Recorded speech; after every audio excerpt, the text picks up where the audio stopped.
Le jeudi 29 septembre 2016, plus de 1000 personnes se sont rassemblées à l'Opéra Rouen-Normandie pour le lancement par la région d'une grande consultation sur l'attractivité de la Normandie. Un préalable à la création d'une agence au printemps 2017. On revient sur cette soirée de lancement dans votre quotidienne, soirée qui a débuté par un clip vidéo qui voit la Normandie en grand.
Pour le président de la nouvelle région Normandie, la réunification marque la renaissance de l'identité normande.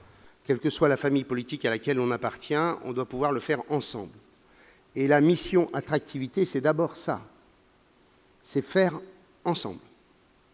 C'est faire tous ensemble. Parce que cette mission d'attractivité, Philippe, c'est une histoire d'amour. Je ne dis pas que c'est pour ça que j'ai décidé de te la confier. Mais ce que je voudrais dire, c'est que d'abord, cette histoire-là, mesdames et messieurs, c'est votre histoire. Ce n'est pas l'histoire de la région, quoi, du conseil régional et des politiques qui sont là, ou des politiques qui sont ici. C'est d'abord votre histoire, avec la même passion, avec la même fierté, avec la même volonté, avec, en quelque sorte, la volonté de faire savoir aux Français, aux Européens, aux étrangers du monde entier, à ceux qui sont même dans l'espace, qu'en quelque sorte, il y a un territoire formidable, un pays de cocagne extraordinaire, et que ce territoire qui a des atouts absolument colossaux, eh bien, ce territoire, il est en marche. Il faut que, autant que possible, les universitaires, les chercheurs, les professeurs des centres hospitaliers, les hommes du sport, Valérie, tu le disais, il faut qu'il y ait des sportifs dans cette histoire. Oui, il faut qu'il y ait des sportifs. Il faut bien sûr que le monde de l'entreprise, le monde de l'agroalimentaire, le monde du tourisme, que, en clair, toute la société normande participe à ce débat pour bâtir cette stratégie d'attractivité. Quels sont nos atouts? Quelles sont nos faiblesses? Et ensuite, comment bâtit-on cette perspective à 5 ans ou à 10 ans? Voilà pourquoi je souhaite que, derrière un des imaginaires de la région, qui est là, une région de liberté et de paix, nous développions un Davos de la paix. Pourquoi je veux un Davos de la paix comme il y a un Davos de l'économie? Parce que si on arrive à faire venir les plus grands de ce monde pour parler stabilité, sécurité, développement durable, géopolitique, ce sera aussi un moyen de faire participer à l'attractivité du territoire. Ensemble, nous soyons fiers de notre région, fiers de son culture, fiers de son histoire, mais surtout fiers de son avenir, parce que nous avons tous les moyens pour faire en sorte que la Normandie soit une belle, grande et magnifique région reconnue en France et dans le monde entier. Je vous remercie.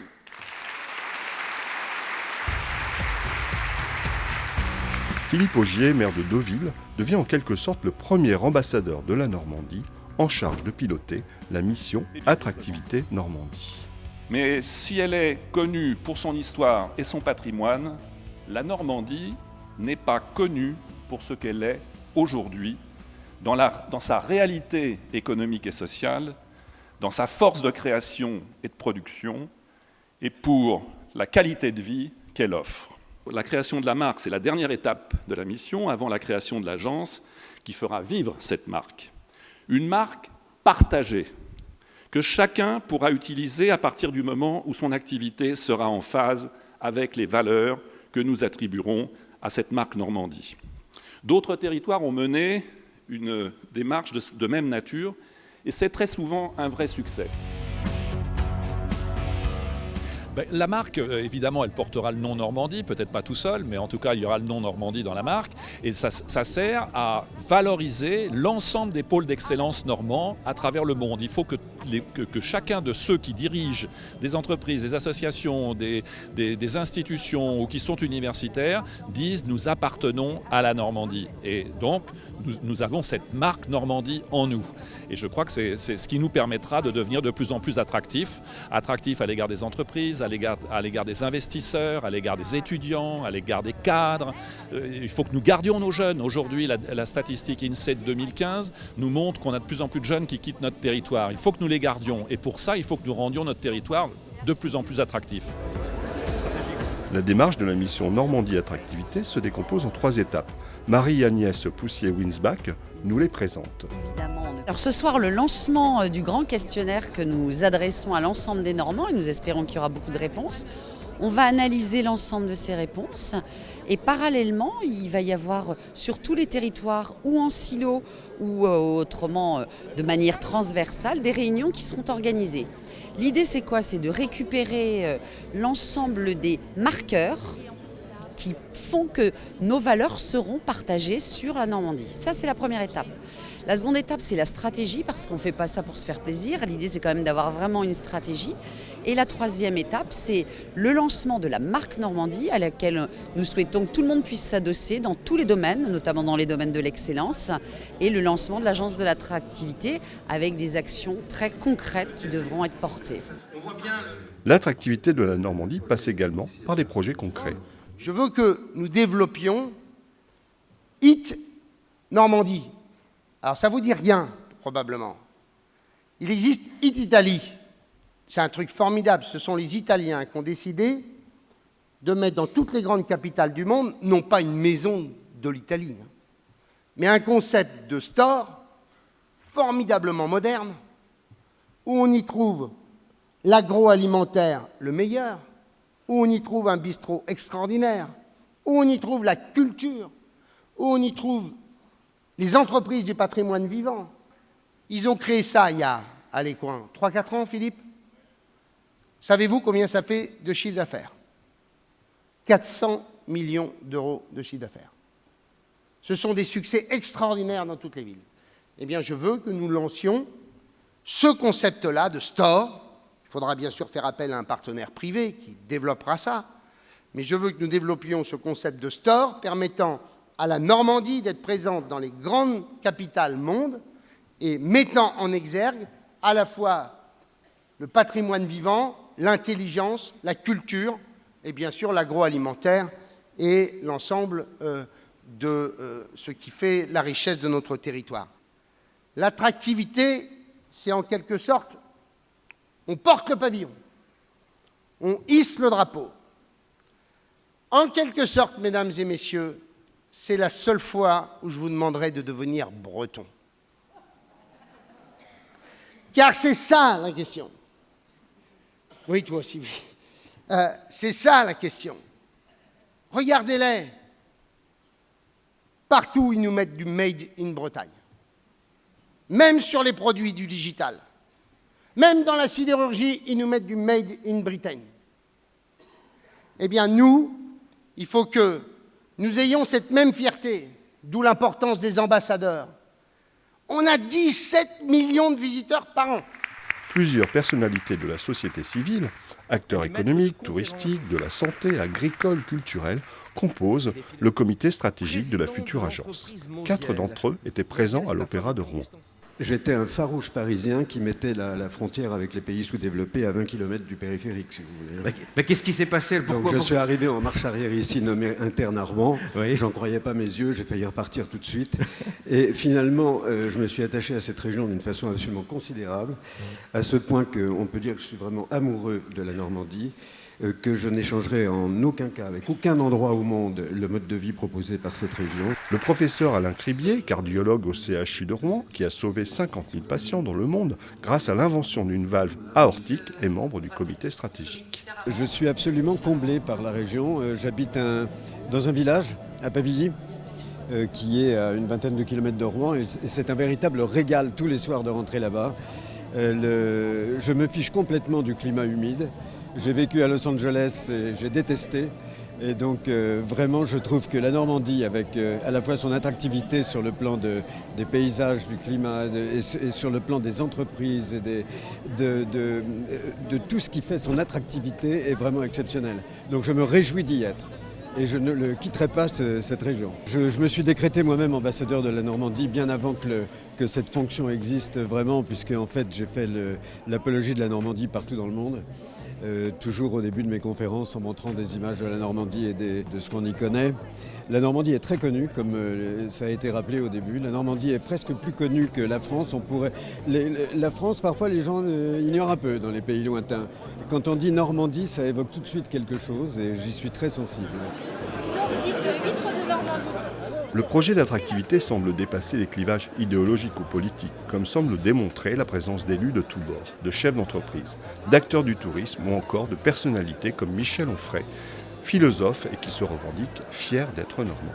Alors ma contribution est collective, c'est-à-dire l'Université populaire, c'est une aventure qu'on m'impute souvent en disant l'Université populaire de Michel Onfray, mais c'est une vingtaine de personnes, l'Université populaire. Donc il y a des amis divers et multiples et chacun va travailler comme il pourra travailler, c'est-à-dire qu'on va travailler avec Sophie Poiret sur le droit normand, avec Philippe Cléry sur la question de l'identité normande, mais on va travailler sur d'autres sujets. On va envisager ça avec les amis à partir d'un lieu qui sera une université populaire pour le coup en dur. Elle est nomade depuis 2002, elle va devenir sédentaire théoriquement en 2018. Et il y aura un lieu qui sera un restaurant, un café, une bibliothèque, une librairie, un lieu de rencontre, un forum, un amphithéâtre de 1000 places, une salle d'exposition, des ateliers d'artistes et la possibilité pour des gens de venir dire ce qu'ils ont à dire, de faire des débats. Il faut que ce soit un forum, il faut que ce soit une agora et que le lieu de l'université populaire puisse devenir emblématique de façon à ce que d'autres s'en emparent. Hervé Morin souhaiterait qu'elle ait une dimension internationale également. Donc on va travailler sur la question de la paix. Donc il faut que ce soit un lieu de débat, un lieu de forum, et qu'on puisse éventuellement le regarder comme un lieu dont on puisse se dire dans d'autres régions, tiens, on pourrait faire la même chose nous aussi. Que ça puisse essaimer. C'est ça qui m'intéresse. Valérie Le Guern-Gilbert, PDG de Mauviel, est fabricant de casseroles en cuivre à Villedieu-les-Poêles depuis 1830. L'entreprise participe au rayonnement international de la Normandie avec sa production. Des savoir-faire de très haute qualité qui attirent notamment les cuisiniers étoilés dans le monde entier. Quand on hérite d'une société en l'ayant voulu pour autant, mais on a, je dis toujours, aucun droit, mais on n'a qu'un devoir, c'est de transmettre ce qu'on nous a hérité. Donc je travaille dans le respect des 6 générations d'avant et puis espérons pour la génération suivante. Donc c'est un devoir d'eux et à travers cela, c'est aussi le devoir de transmettre des savoir-faire qui existent peut-être chez nous depuis 1830, mais aussi depuis le XIe siècle, donc normand. Voilà, donc tout est lié. S'appropriant un territoire, en tout cas mettant en avant son territoire, on met vraiment en avant son histoire, je pense, et ses racines, qui sont encore plus profondes que des racines nationales ou territoriales. Donc si on le communique, ça veut dire qu'on a du sens dans ce que l'on fait et de ce que l'on vend. Ce droit normand, je me suis dit, est-ce que c'est pas passéiste? Sophie Poiret, professeure à l'université de Caen, initie au droit normand, un droit séculaire qui intéresse bien au-delà de nos frontières. Alors ce droit normand, ce qu'il a d'intéressant d'abord, c'est qu'il est issu d'une tradition très ancienne, puisqu'il a accompagné vraiment la naissance de la Normandie. Le premier droit normand est né avec Rollon, le premier duc de Normandie.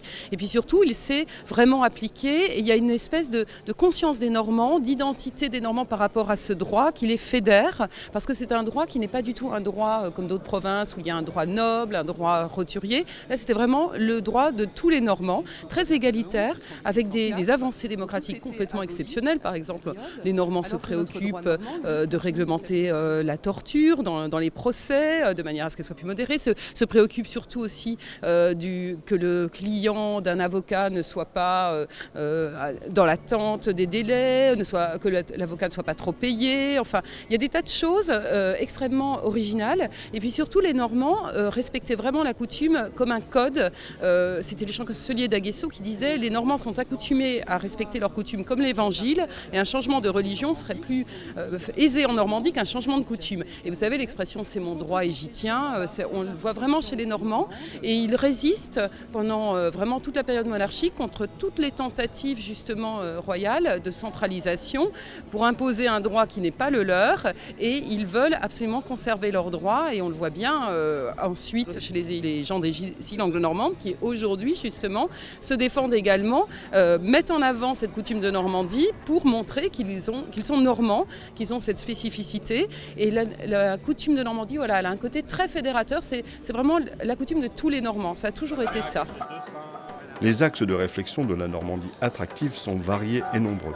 Rayonnement international, filière d'avenir, entreprise, gastronomie, histoire, patrimoine et culture. C'est un souhait du président de montrer que la culture, ça va être un facteur constitutif de l'attractivité et du rayonnement du territoire et qu'il faut que l'on mise aussi sur nos artistes, nos metteurs en scène, nos réalisateurs, tous ceux qui concourent à faire de la culture un élément de vie essentiel à la Normandie. D'abord, c'est un facteur de cohésion entre tous les Normands et puis c'est aussi dans la lignée des grands peintres, des grands écrivains, des grands plasticiens, des grands architectes. On est très riche de tous ces talents historiquement. C'est montrer qu'il y a toujours du talent et que ça continue. Et nous, on en est fiers. Et que ce soit l'Opéra de Rouen-Normandie qui a forcément vocation aussi à se développer avec la réunification normande, c'est tout un symbole dont je suis très heureuse parce que vous connaissez mon attachement à la culture et la culture nourrit aussi le tourisme nourrit l'attractivité. Donc on voit que tout est lié et qu'il faut, à l'instar de ce qu'a dit le président, faire en sorte que ça soit l'histoire de tous les Normands, cette question d'attractivité. Un projet, une démarche qui semble concerner tous les Normands. C'est vrai que ça peut être, quand on est jeune, justement quelque chose qui paraît un peu rétrograde.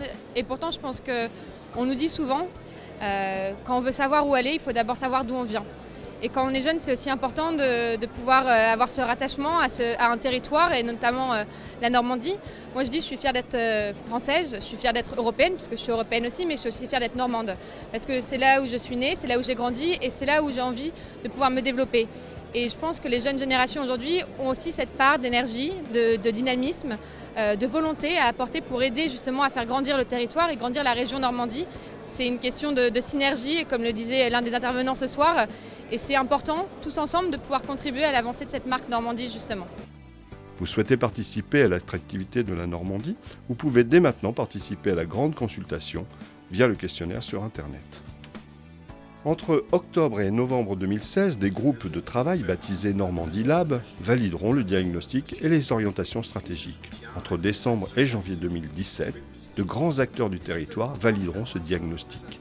Ces travaux déboucheront au printemps 2017 sur la création de la marque Normandie et d'une agence basée au Havre. Laissons enfin le président de région conclure cette soirée. Vous savez, moi je suis un président très heureux, mais j'ai beaucoup d'enthousiasme dans cette responsabilité. La marque Normandie, si c'est une marque plaquée par une administration ou des politiques, ça ne marchera pas. Il faut que ce soit la marque partagée par tous les Normands. D'abord une histoire qui doit être celle de la société normande.